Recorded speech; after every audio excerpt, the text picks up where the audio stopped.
नानासाहेब पटोले यांनी सांगितलं आणि ते सत्य आहे की महाराष्ट्रात महाविकास आघाडीचं जागा वाटप का होत नाही असे प्रश्न आपण नेहमी विचारता।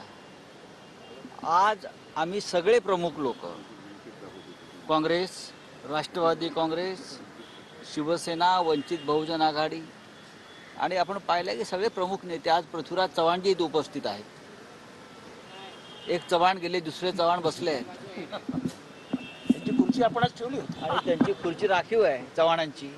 अच्छा, ते कधीही परत येऊ शकतात। अच्छा, जयंतराव पाटील, बाळासाहेब थोरात, जितेंद्रजी आव्हाड, वर्षाताई गायकवाड आणि आमचं एक मत आहे, जवळजवळ 48 जागांवर कोणी कुठे लढायचं आणि वंचित बहुजन आघाडीचे प्रतिनिधी आज हजर होते। बाळासाहेब आंबेडकरांशी सातत्यानं संवाद आणि उत्तम चर्चा सुरू आहे। उद्या पुन्हा आम्ही बसतोय आणि उद्यानंतर कोणतीही बैठक पुन्हा होणार नाही हेच मी सांगू शकतो। 48 पैकी किती जागांवर निर्णय झाला असं वंचित जवळ आम्ही चौघे बसल्यावरती असं आमच्या लक्षात आलं की आमच्यामध्ये कोणती मतभेदच नाही आहे, आमच्यात मतभेदच नाही आहे आणि प्रत्येक जागा जिंकायची हे सूत्र ठरलेलं आहे। फक्त आकडा नाही, इतके लढायचे आहेत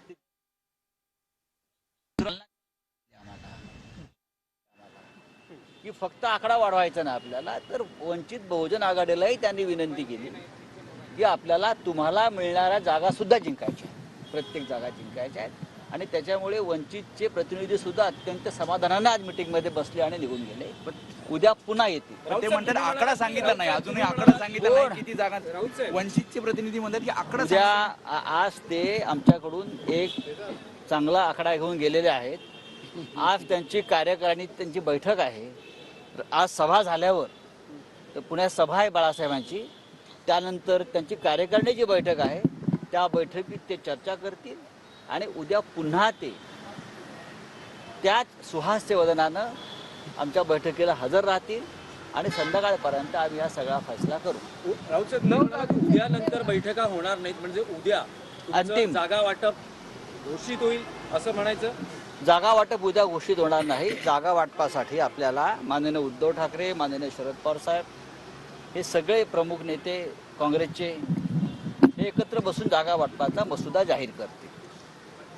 त्याच्यामुळे तुम्हाला परत इकडे यायची आम्ही तसदी देणार नाही। आप बताइए, जानना चाहेंगे आज जो बैठक हुई है उसमें क्या निष्कर्ष निकला सर? क्या सारी सीटों को लेकर चर्चा हो चुकी है? देखिए महाराष्ट्र में तो महाविकास आघाड़ी है, वंचित बहुजन आघाड़ी के साथ में बात कर रहा हूँ। कांग्रेस, राष्ट्रवादी कांग्रेस और शिवसेना, वंचित बहुजन आघाड़ी, आज लगभग हमारा पूरा ड्राफ्ट तैयार है, कौन कहाँ लड़ेगा।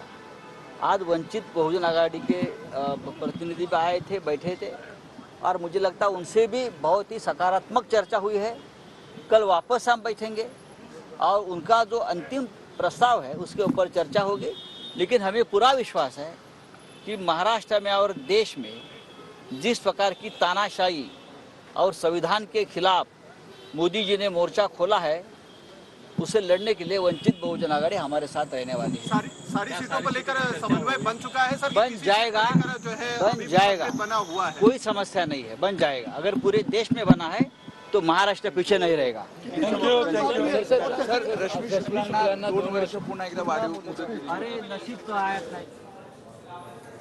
तर उद्या देखील वंचितचे नेते बैठकीसाठी उपस्थित राहतील। चांगला आकडा घेऊन ते गेले तसं संजय राऊत यांनी म्हटलेलं आहे। तसंच 48 जागांवर कुणी कुठे लढायचं ते आमचं ठरलेलं आहे, त्यावर एकमत झालेलं आहे असं संजय राऊत यांनी म्हटलं।